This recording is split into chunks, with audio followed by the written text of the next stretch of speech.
Good morning. We are reconvening. We're at Catahoula Correctional Center. Would the staff there at Catahoula introduce yourself for the record, please?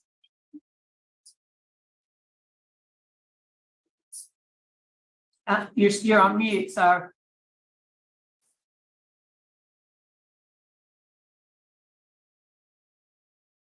Senator Washington. All right. Thank you, Mr. Washington, for accommodating us today. Yes, ma'am.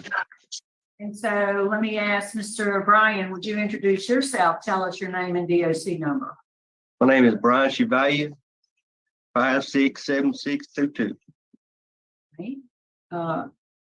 Chevalier?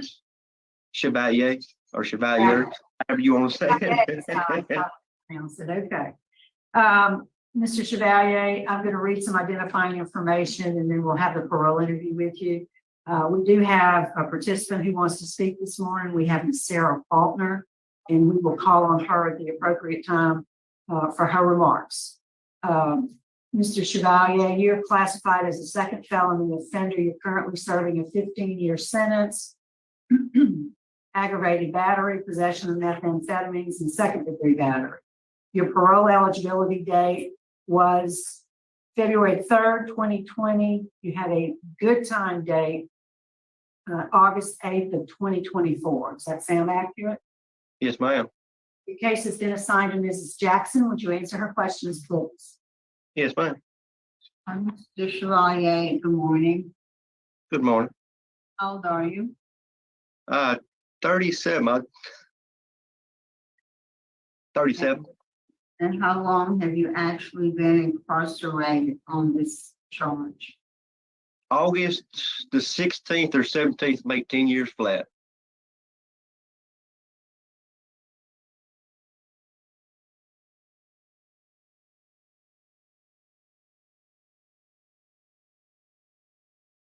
You're classified as a second felony offender, Mr. Chevalier.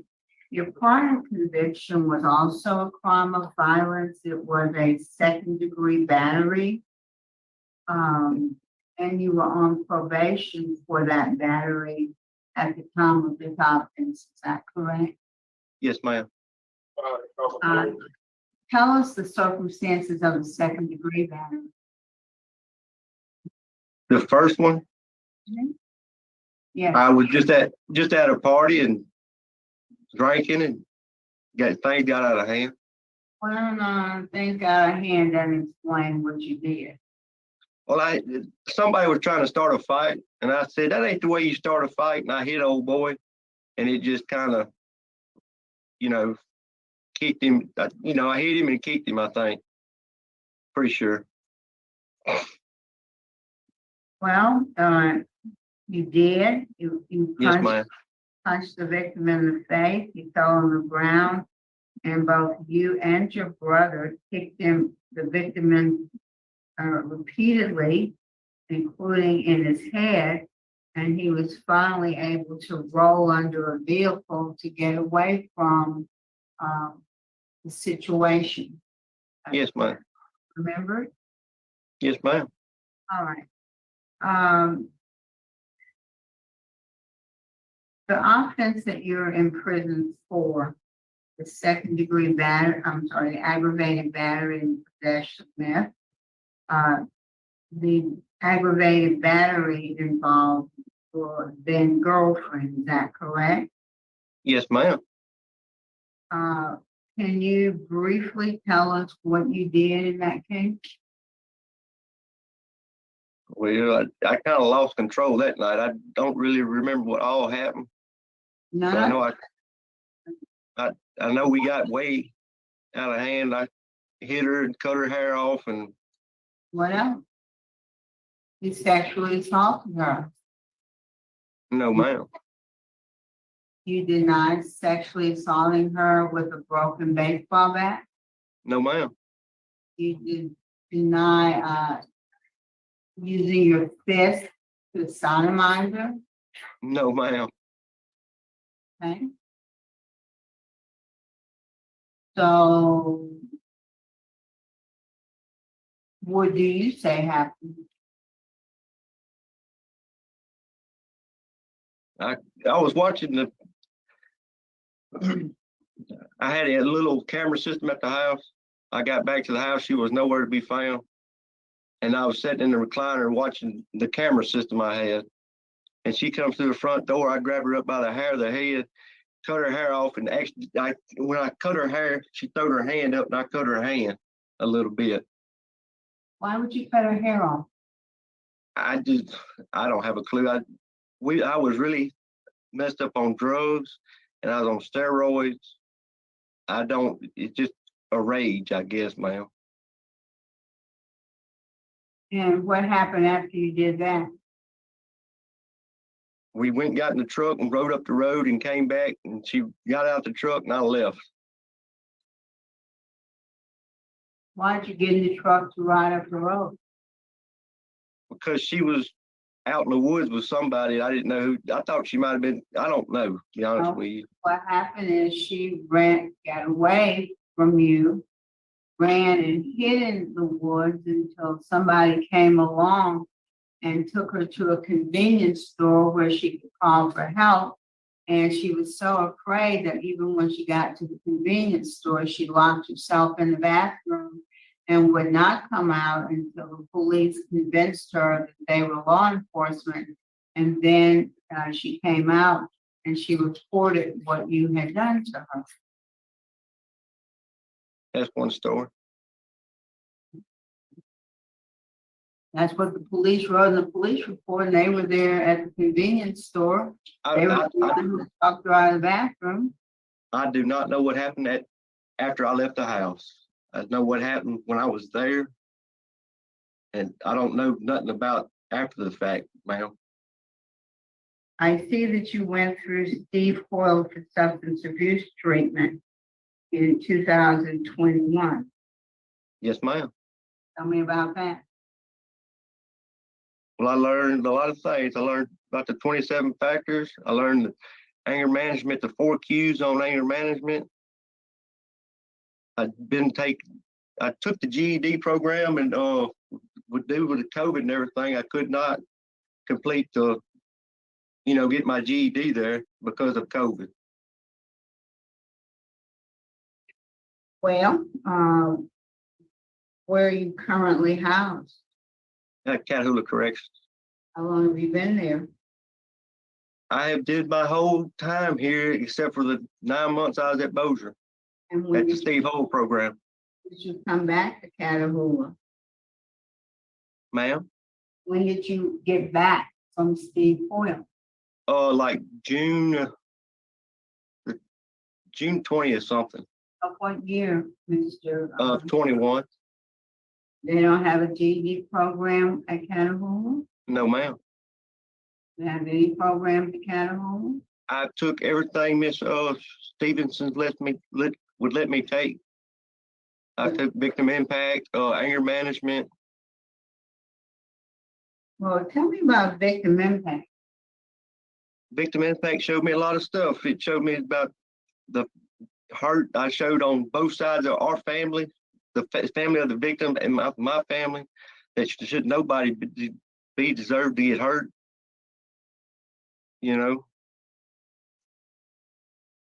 That it's a lot of more sides to just what's going on in your life. You hurt a lot more people. And you have not had sex offender treatment, is that correct? Yes, ma'am. I have not. Because your charge isn't listed as a sex offense, but factually it involves sexual assault. Warren, is there anything you can tell us about Mrs. Chevallier? Is there anyone in the room with you, Mrs. Chevallier? So, Ma'am? You think you can tell us about Mr. Chevallier? Yeah, he's a good old boy. He do what he supposed to do and stuff like that. He don't get in no trouble around here. All right, thank you. All right. That's all I have, Mr. Johnson. All right, thank you. Ms. Faulkner, we'd like to hear from you.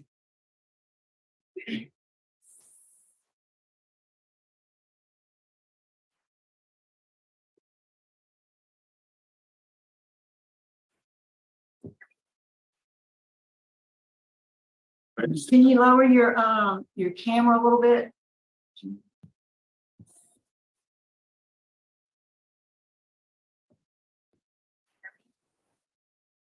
It was the same way this morning. You could hear them.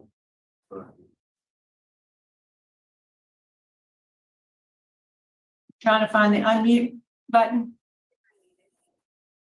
It looks like a microphone. It's unmuted. It's unmuted. It's unmuted. You just, I think, can you hear us? There you go. Go ahead, ma'am. Is there anything you want to say to us?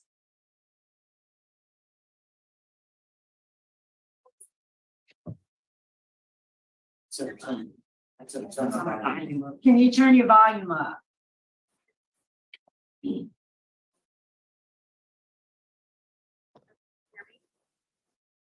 Yeah, we still can't hear you.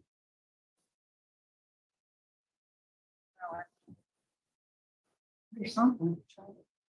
You can hear it as she's on.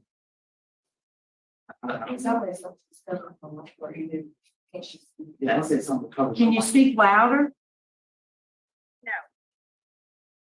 I can hear a little bit. Is there anything covering your microphone? No?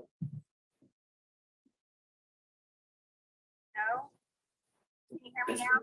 That's better. We can hear you some. Go ahead. Just go ahead, I'm good. No, go ahead. Okay. All right. Mr. Chevalier, is there anything you'd like to say to us before we vote?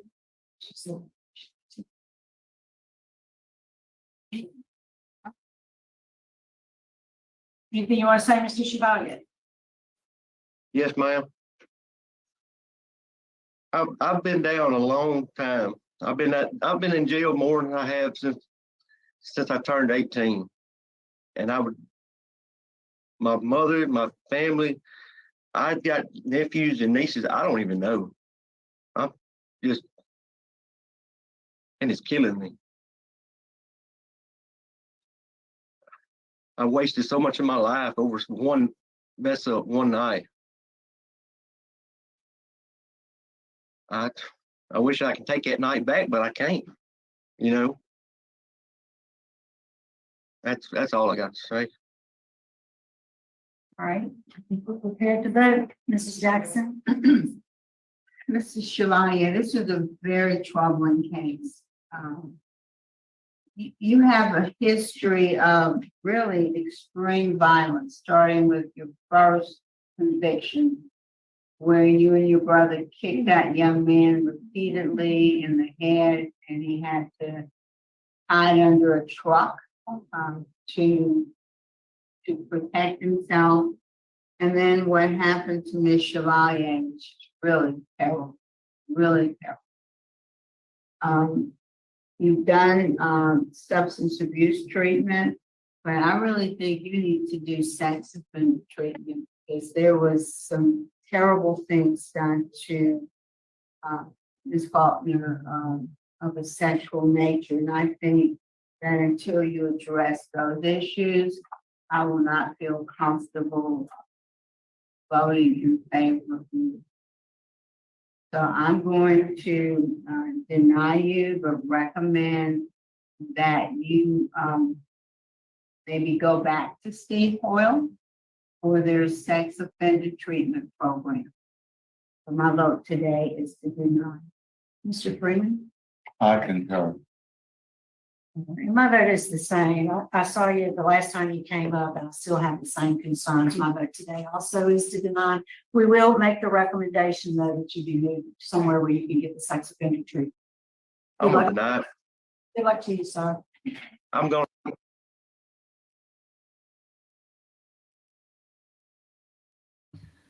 think he was saying I'm going to die in prison, and probably you should, sir. I think monsters do exist, and we are looking at one.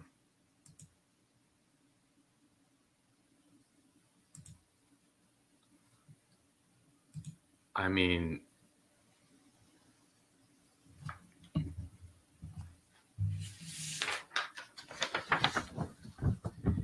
He's 37 years old. He's been locked up since he's been locked up for 18 years. I guess that means since he's been like 19, if I'm doing the math right.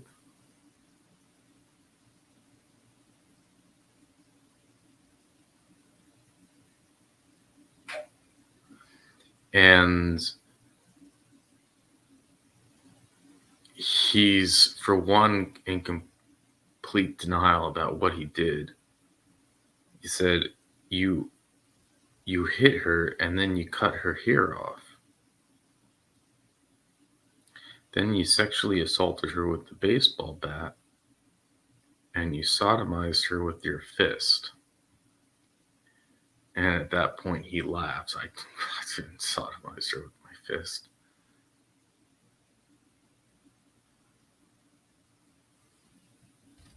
When Miss Jackson asks him to explain what happened,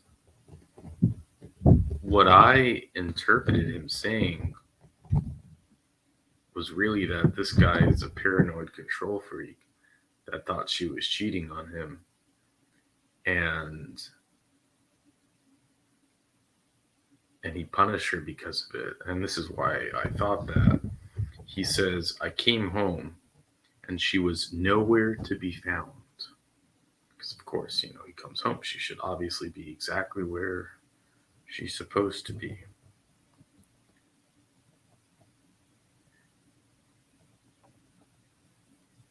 So I sat down and I had these camera systems. 18 years ago to have a camera system. It's not like it is today. And I was watching the camera system when she came home. So I ran, and when I went to cut her hair off, she blocked it, and that's why I cut her hand. Then I took her out into the wood. Oh, and I think and Miss Jackson cut him off. But so my interpretation of that was, how could she not be home? So then he's watching the camera to see what she was doing. At that moment, she came back and, oh, you're gonna cheat on me. You're gonna do this. Watch this, and to cut her hair off, which is, I mean, there's so much sadism in what he did. Can you imagine? You're an 18, 19-year-old girl, or who knows, and you come home and all of a sudden to have that, to be violated in that way, to have your hair cut off, and then to be assaulted with a broken bat and sodomized through a fist. Then he takes her out into the forest, and I think he was taking her out to see if to find who that man was that she was cheating on him with. And when she ran away, that just was my interpretation.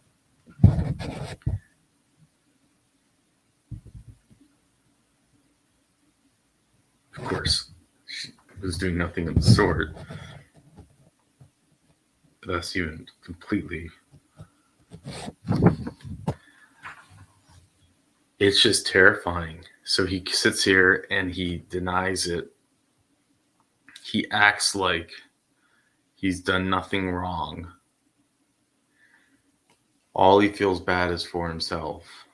And I don't know why he didn't get those offenses on his record. Maybe he took a plea deal and they said, we won't put it on your record. I also don't know how long of a sentence he has. I tried looking him up, and I listened to this twice, and I didn't catch where they mentioned how many years he's serving. But maybe he has a really, really long sentence. But normally they talk about a good time date if there is one, and I just didn't catch it. Did you catch it? But he said, I think he was going to say he's going to die in prison. And when he was cut off, now it's interesting to see, the victim, Sarah, she took the courage to show up there and For whatever reason, her microphone wasn't working. I heard someone on the parole board side say, "Oh, well, I spoke to her this morning and it was working." We heard them have that conversation, but then I was able to hear her, even though her voice was faint. I was able to hear her, and so was the board. But at that point, she just didn't feel like she could do it. What I thought was he must have hated this, Bryan, when the prison guard said, "Yeah, he's being a good old boy or a good little boy." It's like, if you want to imagine being a 37-year-old man being referred to as a good little boy. He must have loved that. Yeah, we're every once in a while we do see on these parole hearings monsters, people who are really dangerous, who simply don't understand what they did was wrong, who don't believe. I still think he believes he was right for doing it. He even in his final speech says, "I'm spending my whole life locked up. I regret that it one mess up. It's like, this isn't a mess up, man. It's not a mess up. You're a monster. You're broken. There's something very wrong with you." So now they're going to send him back to Steve Hoyle to do this program. And I think it's great as long as he continues to deny what he's done and act this way. He's hopefully won't get out. And it's scary because he shouldn't get out. This is the kind of man that will offend again, in my opinion. But with that, I'll let you go.